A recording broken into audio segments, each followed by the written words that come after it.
नमस्कार, मी इक्बाल शेख आणि आपण पाहत आहात 24/7 न्यूज, आपले शहर आपली बातमी।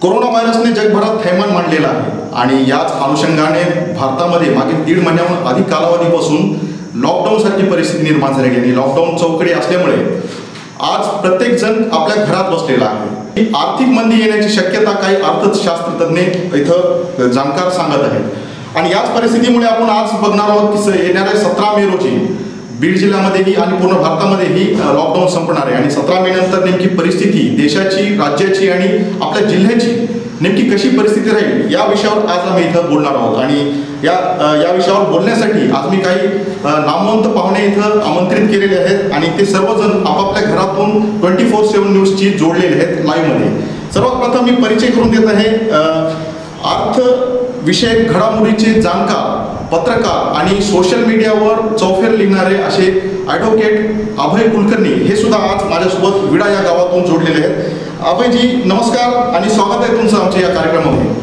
नमस्कार। याचबरोबर माझ्यासोबत दुसरे पाहुणे आहेत समाजसेवक, विविध NGO, विविध सामाजिक संस्थेतर्फे काम करणारे आणि समाजाबद्दल आपली आस्था ठेवणारे प्राध्यापक हनुमंत भोसले हे आज माझ्यासोबत ऑनलाईनला जोडलेले आहेत। आणि त्याचबरोबर सर तुमचं स्वागत आहे आणि सर माझा आवाज येतोय तुमच्याकडे?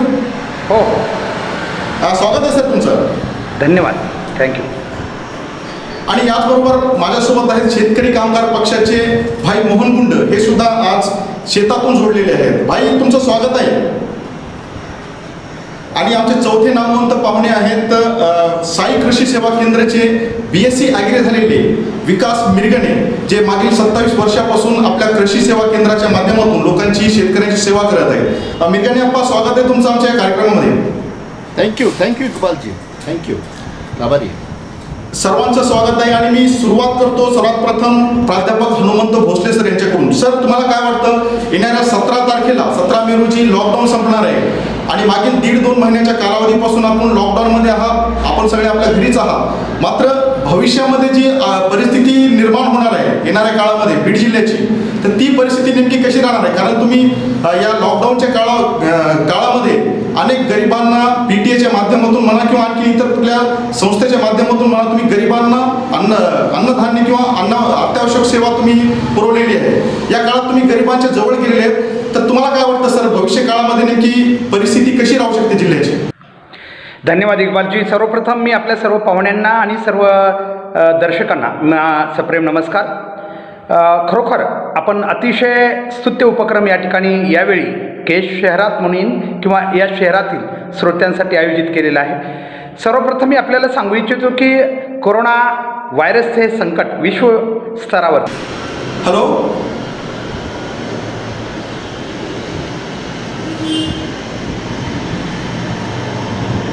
सरांचा आवाज माझ्यापर्यंत पोहोचत नाहीये। भाई गुंड आज माझ्यासोबत जोडत। भाई तुमचं काय म्हणणं आहे? तर हे जगावरचं संकट आणि त्याचबरोबर जास्त याच्यामध्ये नुकसान पूर्ण शेतकऱ्याचं होतं। याच्यामध्ये शेतकरी अगदी नास्ताबुस्त झालेला आहे आणि खरोखरच हे जगण्यासाठी शेतकऱ्यांपुढं खूप मोठं आव्हान आहे आणि याच्यामध्ये परिस्थिती कशा पद्धतीनं शेतकऱ्याने आर्थिक सोबरता कशी घ्यावी हीच सर्व शेतकऱ्यासमोर आव्हानं निर्माण झालेली आहेत। भाई तुम्ही काय म्हणाल, मागच्या काही काळामध्ये अनेक कारखान्यावर गेलेले काही मजूर आहेत, जे ऊसतोड कामगार आहेत, ते परत गावाकडे परतलेले आहेत। मग अशा स्थितीत 8 दिवसापूर्वी इक्बालजी 8 दिवसापूर्वी बीड जिल्ह्यामध्ये जवळ 6 ते 7 लाख मजूर परतलेले आहेत आपापल्या घरी। त्यांना आज प्रशासनानं क्वारंटाईनमध्ये ठेवलेलं आहे आणि 10 तारखेपर्यंत, येत्या 10 मेपर्यंत अजून काही बाहेर गेलेले, काही कामानिमित्त गेलेले कामगार असतील, ऊसतोड मजूर असतील, ते देखील अजून परततील। खरोखरच आज अशी परिस्थिती निर्माण झाली आहे की यांच्याकडे कुठलंही सामग्री, आर्थिक सामग्री असेल, अन्नधान्याचा प्रश्न असेल, हे तर एक तर लोक बालबिछाना घेऊन 6-6 महिने बाहेर गेलेले आहेत। खूप वाईट परिस्थिती आज तरी बीड जिल्ह्यामध्ये दिसते। अच्छा, भोसले सर माझ्यासोबत जोडले। सर तुमचं काय म्हणणं आहे? हॅलो भोसले सर, माझा आवाज येतोय तुमच्यापर्यंत? अच्छा, मिरगणे अप्पा तुम्ही जोडलेले आहेत माझ्यासोबत। मिरगणे अप्पा तुमचं काय म्हणणं आहे? आता 17 मे नंतर जून सुरू होत आहे, बऱ्याच शेतामध्ये आता पेरणीचे काम सुरू होणार आहे. शेतकऱ्यांपुढे मोठे आव्हान आहे. मागील 1.5 ते 2 महिन्याच्या कालावधीपासून शेतकरी सर्व घरात बसलेले आहेत, त्यांची आर्थिक अडचण आहे. आप्पा, तुमचं काय म्हणणं आहे? इक्बालजी, आपण सध्याच्या परिस्थितीतून चाललो आहोत. कोरोना व्हायरस आणि ह्या गंभीर जी विषय आहे याच्यामध्ये शेतकऱ्यांचा खरीप सीझन आता जवळ आलेला आहे. जगाचा पोशिंदा शेतकरी बळीराजा व समस्त कृषी विक्रेते व कृषी विभाग यांच्यातर्फे मी सर्व शेतकरी बांधवांना खरीप 2020च्या हार्दिक शुभेच्छा देतो. येणारा खरीप 2020 आमच्या सर्व शेतकऱ्यांना बळीराजांना सुख समाधानाचा व समृद्धीचा जावा यासाठी मी सर्व शेतकऱ्यांना प्रथम शुभेच्छा देतो. इक्बालजी, आता पुढचा जो विषय आहे की यामध्ये आपण कोरोना व्हायरसचा जो विषय कोविड-19, तर यामध्ये डॉक्टर, पोलीस, सफाई कामगार, स्वास्थ्य कर्मचारी, बँक कर्मचारी यांच्यासोबत समस्त जनतेसाठी आमचा शेतकरी बांधव कोरोना योद्धा म्हणून चोखपणे आपली भूमिका बजावत आहे. शेतकऱ्याचे आपण तसं योगदान आणि कौतुक केलं पाहिजे की या कोरोना व्हायरसमध्ये शेतकरी हा एक कोरोना योद्धा झालेला आहे. दिवसाचे 18 तास आयुष्यभर स्वतःसाठी कमी आणि जनतेसाठी जास्त काम करणारा, जगणारा, सर्व जगाला जगवणारा बळीराजा हा अतिशय गंभीर परिस्थितीतून यातून जात आहे. इक्बालजी, मला एक सांगावंसं वाटतं की खरीप 2020ची पूर्वतयारी तशी मे महिन्यापासून सुरू होते. या महिन्यामध्ये शेतकरी आपले सर्व शेत मशागत करून खरीपासाठी तयार करत असतात. आपल्या भागामध्ये 80% सीझन हा मोसमी पावसावर असल्यामुळं, कोरडवाहू शेतकरी असल्यामुळं त्यांना वेळेवर बियाणं, खतं मुबलक प्रमाणात उपलब्ध होणं ही काळाची गरज आहे. तसे सर्व प्रयत्न कृषी विभाग करतो आहे. तरी शेतकऱ्यांनी अतिशय दक्ष राहून वेळेत आपलं बियाणं, खतं आपल्या बांधावर, आपल्या घरी नेऊन ठेवावं. म्हणजे खरीप चालू झाला की शेतकऱ्यांना कुठलीही अडचण येणार नाही. येणारा खरीप हा अतिशय समाधानकारक, भरपूर पाऊस पडेल असा कृषी विभागाचा अंदाज असल्यामुळं कोरोनाची जी दुःखाची सावट आहे ही काही महिन्यातच माझा शेतकरी बांधव दूर करेल. आज जसं सर्व जनतेला पुरून उरेल एवढं अन्न माझा शेतकरी सर्व जनतेला देत आहे, तसंच भविष्यामध्ये पूर्ण भारतासाठी पुरून उरेल एवढं अन्न देण्याची ताकद या शेतकऱ्यांमध्ये आहे. नाही, तर मला एवढं म्हणायचं आहे की 17 मे नंतर नेमकी काय परिस्थिती उद्भवू शकणार आहे? शेतकऱ्यांना काय परिस्थिती निर्माण होणार आहे? 17 मे नंतर इक्बालजी, शेतकऱ्यांसाठी मुबलक बियाणं, खतं उपलब्ध असणं ही काळाची गरज आहे. तशी तयारी कृषी विभाग करत आहे, कृषी विक्रेते करत आहेत. तेवढा पैसा आहे का? बियाणे वगैरे खरेदी करण्यासाठी शेतकऱ्यांकडे पैसा आहे का? हा, या संदर्भात एक विषय असा आहे की सध्या जे कॉटन जिनिंग, हरभरा खरेदी केंद्र, तूर खरेदी केंद्र हे लवकर सुरू झाले. म्हणजे त्यांच्याकडे जो रबीचा माल शिल्लक आहे तो माल ते विकून त्यांच्याकडे जो पैसा येईल आणि अनुदानाचे जे काही पैसे त्यांचे जर प्रलंबित असतील तर ते बँकेमध्ये योग्य वेळेला जमा झाले तर शेतकऱ्यांना बियाणं, खतं घेण्यासाठी याचा नक्कीच फायदा होईल. अच्छा, भोसले सर, आपल्याला माझा आवाज येतोय का? हा, बोला भाई, बोला. इक्बाल सर, आप्पाच्या विषयाला धरून माझं असं मत आहे की जरी या वर्षीचं पीक चांगलं उत्पन्न निघणार असलं, सर्व गोष्टी जरी होणाऱ्या असल्याही होत्याल, त्याच्याबद्दल दुमत नाही. मात्र आज शेतकरी एवढा अडचणीमध्ये आहे की केज तालुक्यामध्ये आजही शासकीय खरेदी केंद्र सुरू नव्हतं. इथल्या शासकीय खरेदी शेतकऱ्याला धारूरला माल घालण्यासाठी जायची वेळ आली. दुसरी गोष्ट, जे बँकेमध्ये जी थोडं बहुत काही अनुदान वगैरे आहे ते आज बँकेमध्ये 2-2 किलोमीटरच्या रांगा लागलेल्या आहेत. कलेक्टरचे आदेश 7:30 ते 9:30 वाजेपर्यंतच दिलेले आहेत. तेवढ्या वेळेमध्ये त्यांना पैसे काढणं शक्य नाही. दुसरी गोष्ट, शेतकरी आज एवढा आर्थिक संकटामध्ये सापडलेला आहे की बियाणे घेण्यासाठी सुद्धा शेतकऱ्याकडे पैसे नाही आहेत. या परिस्थितीमध्ये शासनाने खताची आणि बी बियाण्याची एवढे भरमसाठ किमती वाढलेल्या आहेत, त्याच्यामध्ये काही ना काही शासनानं पुढाकार घेऊन थोड्या किमतीमध्ये कमी करायला पाहिजे, जेणेकरून शेतकऱ्याला बी बियाणे खरेदी करता येईल. आणि मग जर ते शेतकरी जर बी बियाणे खरेदी करू शकला तरच शेतीच्या मशागती आता पूर्ण उरकत आलेल्या आहेत. पावसाळ्यामध्ये पाऊस सुरू झाल्याच्या नंतर शेतकरी आपल्या मायमाऊलीची ओटी भरून तो त्याच्या पदरामध्ये बी बियाणे रोवून अजून डबल, जसं म्हणलं जातं की भारत देश हा कृषीप्रधान देश आहे, देशामध्ये पुन्हा एकदा उत्पन्न भरघोस असं निघल. भोसले सर, माझा आवाज तुमच्यापर्यंत पोहोचतोय का?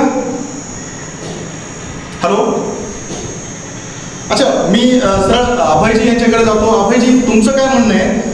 भाईंनी आपली प्रतिक्रिया एकदा मांडलेली शेतकऱ्यांबाबत, विकास मिरगाणे यांनी सुद्धा शेतकऱ्यांबाबत आपली प्रतिक्रिया मांडलेली आहे. मला अभयजी तुम्हाला असं विचारायचं आहे की आपण जर पाहिलं तर फक्त शेतकरीच नाही तर मुंबई पुणेवरून बरेच जे कामगार लोक आहेत, ज्यांच्यावर नोकर कपातीची वेळ आलेली आहे, ते आता आपल्या स्वगृही परतलेले आहेत, गावाकडे परतलेले आहेत. यांना सुद्धा येणाऱ्या काळामध्ये अडचण येऊ शकते शेतकऱ्यांसारखी.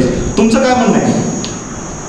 आपण या ठिकाणी विषय असा ठेवला आहे की लॉकडाऊन नंतर होणारे सामाजिक आणि आर्थिक परिणाम, म्हणजे लोकांमध्ये सामाजिक आणि आर्थिक परिणाम काय होतील.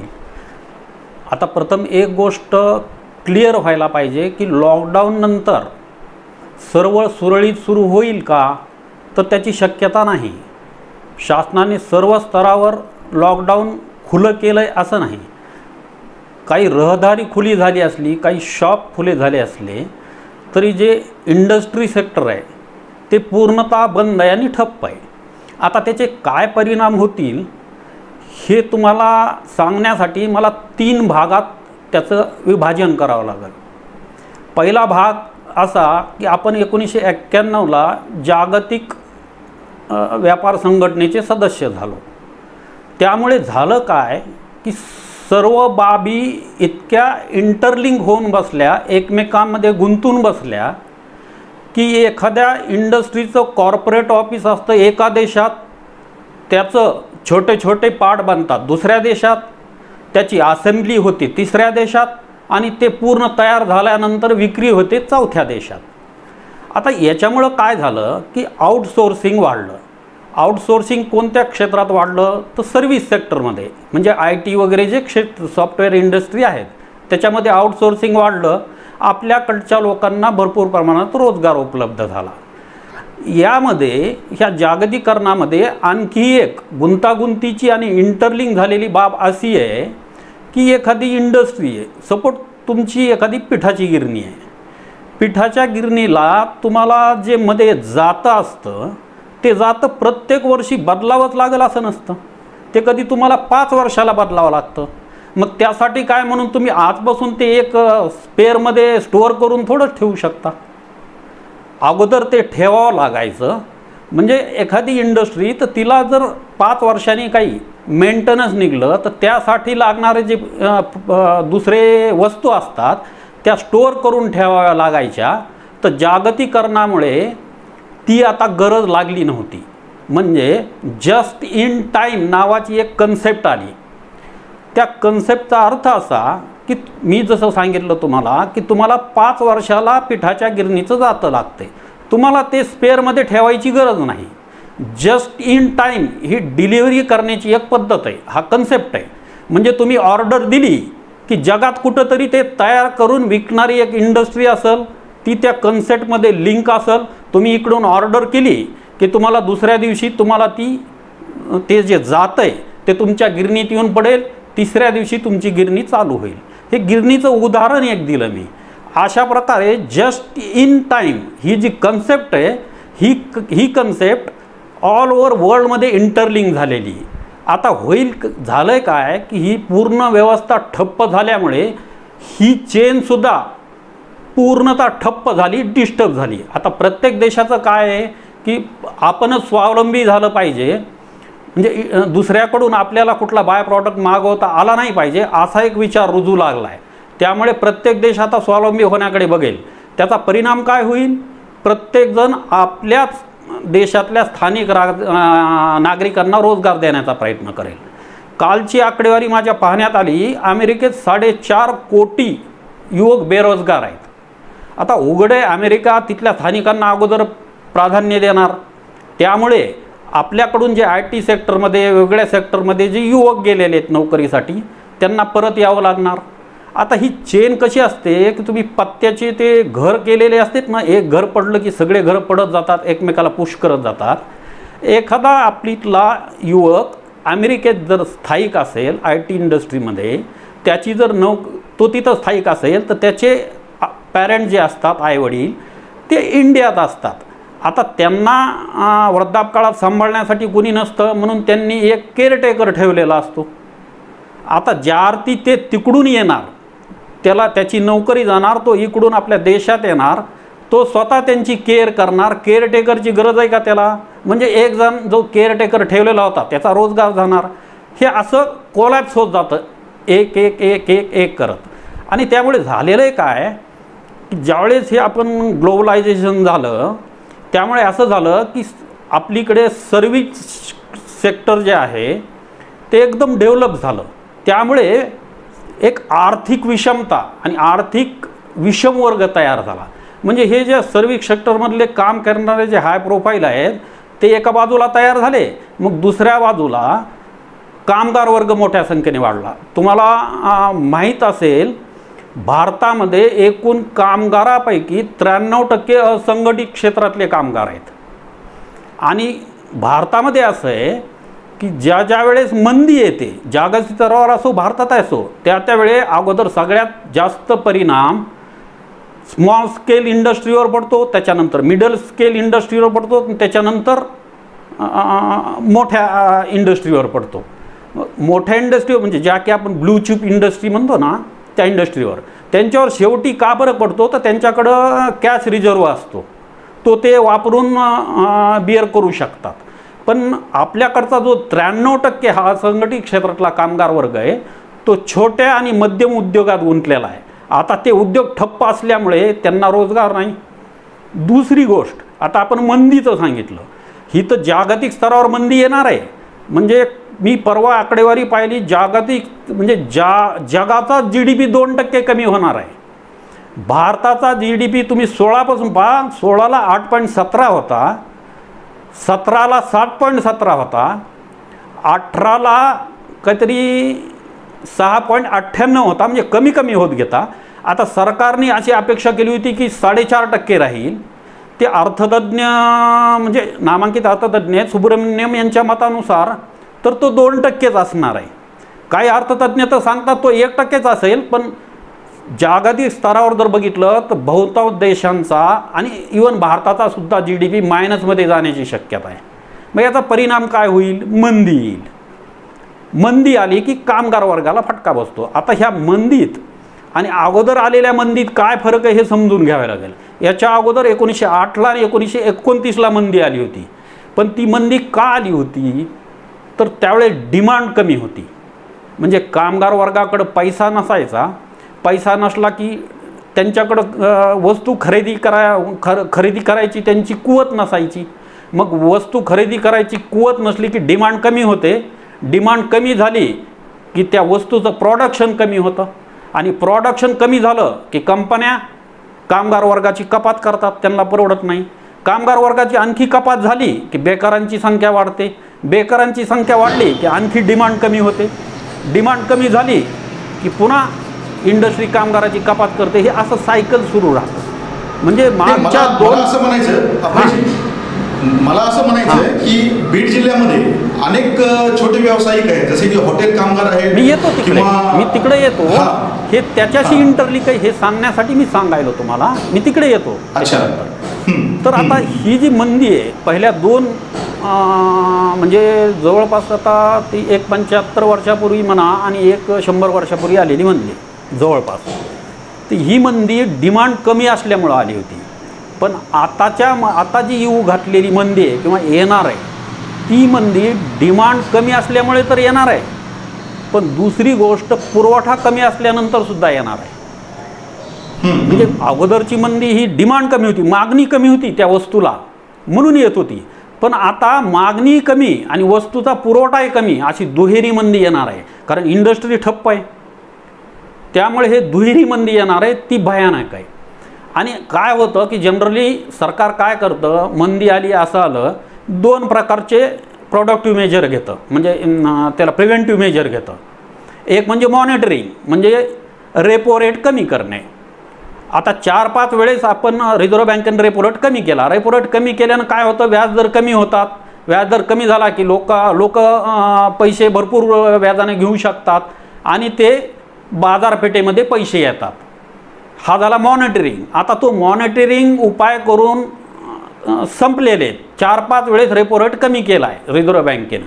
आणि दुसरा कोणता असतो, तर डायरेक्ट लोकांना मदत करणे, पैशाची मदत करणे, जेणेकरून तो पैसा बाजारपेठेत येईल. बाजारपेठेत आल्यानंतर वस्तूंची विक्री होईल, वस्तूंची डिमांड वाढेल. वस्तूंची डिमांड वाढली की इंडस्ट्री सुरू होतील आणि इंडस्ट्री सुरू झाली की अर्थचक्र सुरू होईल. पण ह्या दोन्हीही उपाय करून झालेले आहेत, यामुळे फरक पडत नाही आहे. आता तिसरा उपाय काय करता येईल शासनाला, तर जे अतिश्रीमंत लोक आहेत, तुम्हाला माहीत असेल ह्या विषमतेमध्ये भारतातला 1% असा वर्ग आहे की ज्याच्याकडे भारतातली 58% संपत्ती आहे. त्यामुळे शासनाला आता काय करता येईल, 2-3 प्रकारे हे करता येईल. एक तर अतिश्रीमंतावर कर वाढवावा किंवा सरकारी बॉन्ड काढावेत. आणि तिसरा पर्याय म्हणजे एक मोठं पॅकेज जाहीर करून GDPच्या, आता अमेरिकेच्या GDPच्या 10% मोठं पॅकेज जाहीर केलं, वेगवेगळ्या सेक्टरला मदत केली. भारतात तर 1% पॅकेज आलं, GDPच्या 1%, 2.25 लाख कोटी रुपयांचं पॅकेज केंद्र सरकारने जाहीर केलं. पण ते 5% पर्यंत तरी किमान न्यावं असं तज्ज्ञांचं. बीड जिल्ह्यात फारसं औद्योगिक विकास झालेला नाही. बीड जिल्ह्याची लोकसंख्या जवळपास 26 लाख आहे. त्यापैकी 5 ते 6 लाख ऊसतोड कामगार आहेत. जिल्ह्यातली 4.5 लाख लोकसंख्या शहरी आहे.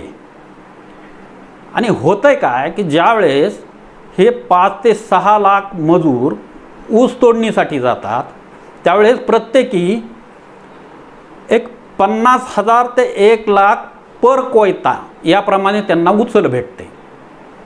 कधी कधी ती 50,000पर्यंतच असते. आता एका कोयत्यात 2 व्यक्ती असतात उघडे, बरोबर आहे, म्हणजे एका व्यक्तीला 25,000 उचल भेटली असं जर गृहीत धरलं आपण, तर जवळपास 6 लाख, म्हणजे कोयत्याच्या ह्याच्यानं 6 लाख लोकांना तेवढी उचल साधारण मे महिन्यात भेटते. म्हणजे त्या माध्यमातून जिल्ह्यात 1,500 कोटी ते 3,000 कोटी रुपये येत असतात पूर्ण उचलीचे. आणि ते पैसा एकदा जिल्ह्यात आला की मार्केटला चालना मिळते. पण ती कुठपर्यंत असते, तर ती ऑक्टोबरपर्यंत. कारण ते मजूर एकदा त्यांना ती उचल भेटली मेमध्ये की ते ऑक्टोबरपर्यंत जिल्ह्यात राहतात. त्यानंतर मायग्रेशन सुरू होतं. मायग्रेशन सुरू झालं की बाजारपेठ पुन्हा थंड व्हायला लागते. ती 6 महिने थोडी थंडच असते. म्हणजे एकूण जर बाजारपेठेचा विचार केला बीड जिल्ह्याच्या, तर ती अर्धवार्षिक बाजारपेठ आहे म्हणता येईल त्याला. दुसरी गोष्ट, आपल्या जिल्ह्याचा औद्योगिक विकासच नाही आहे. एक कुठं इंडस्ट्री होती चमड्याचा उद्योग बीडमध्ये, त्यातही नव्हते. आता तुम्ही कामगार वर्ग म्हणाल, कामगार संघटनेवरूनच इंडस्ट्रीची ओळख अगोदर करण्याचं परिणाम होतं की तुमच्यात कामगार संघटना किती आहेत.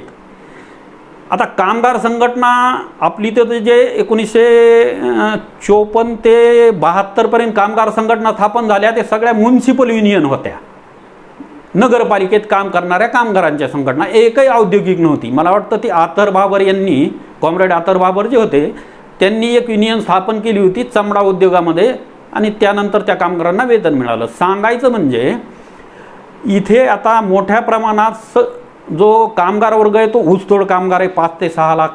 जवळपास काही हजारामध्ये हॉटेल कामगार आहे, काही हजारामध्ये बांधकाम कामगार आहे.